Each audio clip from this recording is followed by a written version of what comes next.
இன்றைக்கி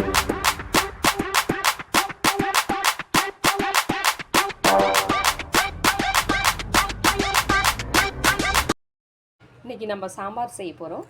பாருங்கள், துவரம் பருப்பு க்ளீன் பண்ணி வச்சுருக்கேன். இதை குக்கரில் ஆட் பண்ணுறோம்.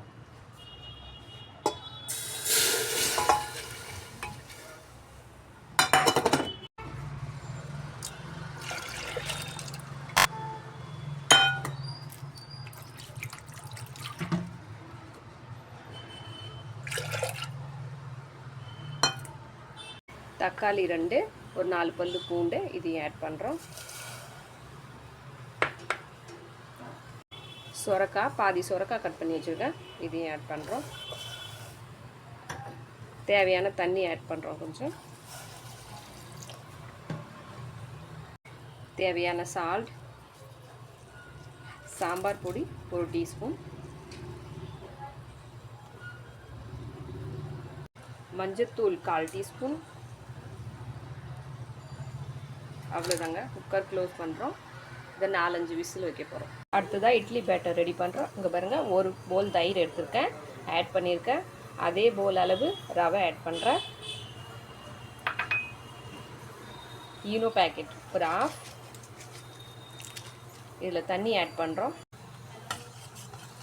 தண்ணி ஆட் பண்ணி நம்ம கலக்கி ஒரு 1/2 அன் ஹவர் வச்சிடுறோம். ரவை இட்லி தாங்க இன்றைக்கி செய்ய போகிறோம்.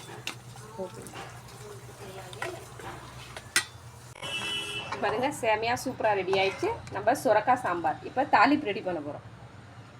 தாளிப்புக்கு ஆயில் ஆட் பண்ணுறோம். கடுகு போட்டேன்.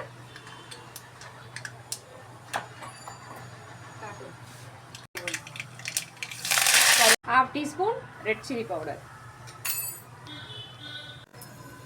அவ்வளோதாங்க, செம சூப்பராக நம்ம தாளிப்பு ரெடி.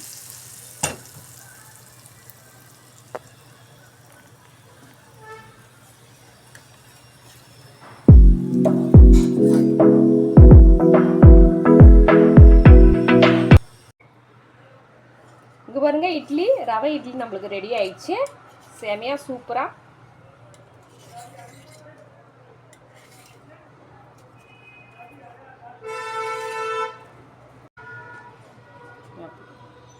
இங்கே பாருங்க, செமையாக சூப்பராக இருக்குது. ரவை இட்லி ரெடி. இப்போ சாம்பாருக்கு தாளிப்பு ரெடி பண்ண போகிறோம். இங்கே பாருங்கள், செமையாக சூப்பராக டக்குன்னு ரெடி ஆயிடுச்சு சாம்பார் இட்லி சட்னி. இந்த வீடியோ பிடிச்சிருந்தா லைக் பண்ணுங்கள், ஷேர் பண்ணுங்கள். டாடா, பாய்.